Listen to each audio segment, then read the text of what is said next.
already day 4 of VBS at Brown. I know. And if this is your first day, welcome. Let's get ready. Let's set and let's move. I hope you all have enjoyed this year's VBS, the Ready, Set, Move thing. I hope you got up and enjoyed it. We hope that you either, maybe did a little bike riding, a little skateboard or anything, because this lesson was all about movement and learning and deeper relationship with Jesus. I pray that this is not the last time we see you guys. We would love to see you in person. Yes. We have Saturday night service. We have 2 services on Sunday, 8 a.m. and 11. Yes. So if you want to come to church, make sure you ask your parent if you can come on. We would love to have you. This is not the end. We hope to see you in 2024. Y'all have a good one. Yes. Bye.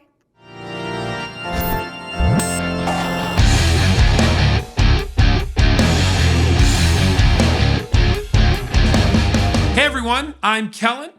All right, our Bible story today comes from the book of Acts.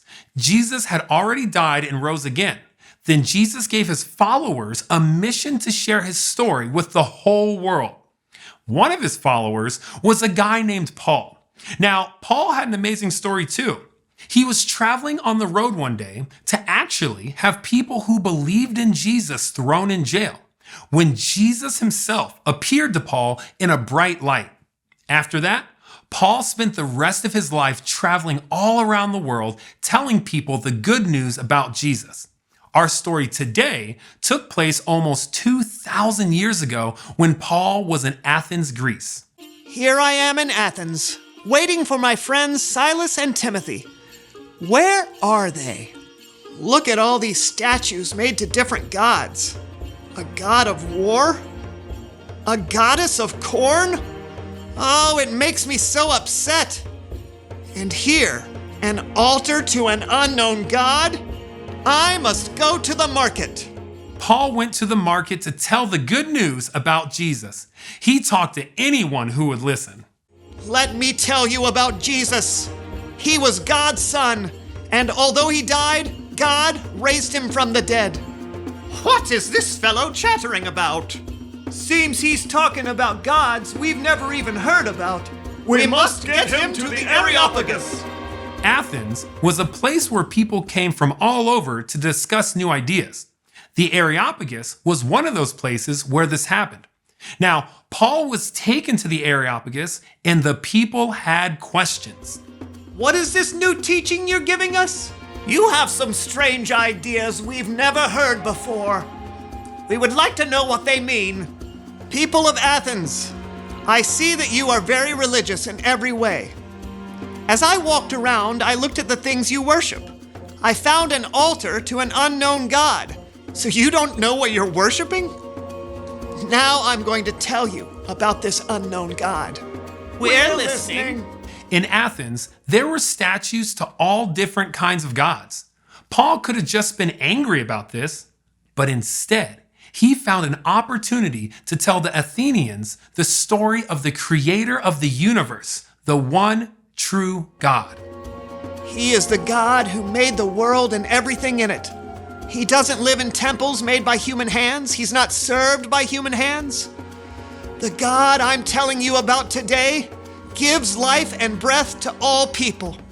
Paul told them that God made people all over the world, and he decided where they would live. Then Paul said, God did this so that people would seek him, and perhaps they would reach out for him and find him. They would find him even though he is not far from any of us. In him we live and move and exist. As some of your own poets have also said, we are his children. Yes, we are God's children. Many people thought of God as someone that was distant, separate, someone that was different and to be feared. But Paul was telling them about the God that we know, a God who loves us so much that we're treated and cared for like we are God's children. So we shouldn't think that God is made out of silver or gold or stone.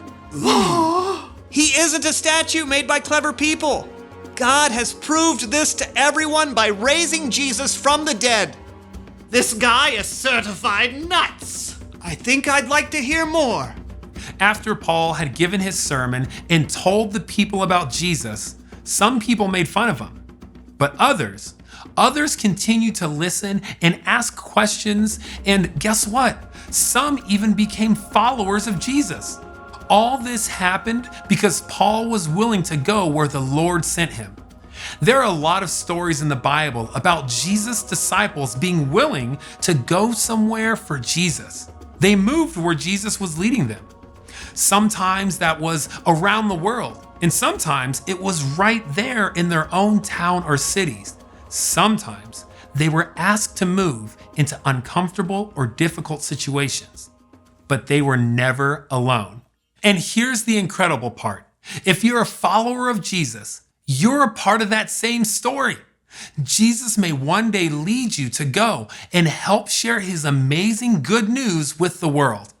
You can do what Jesus says, believe who he is, love who he loves, and share what he did.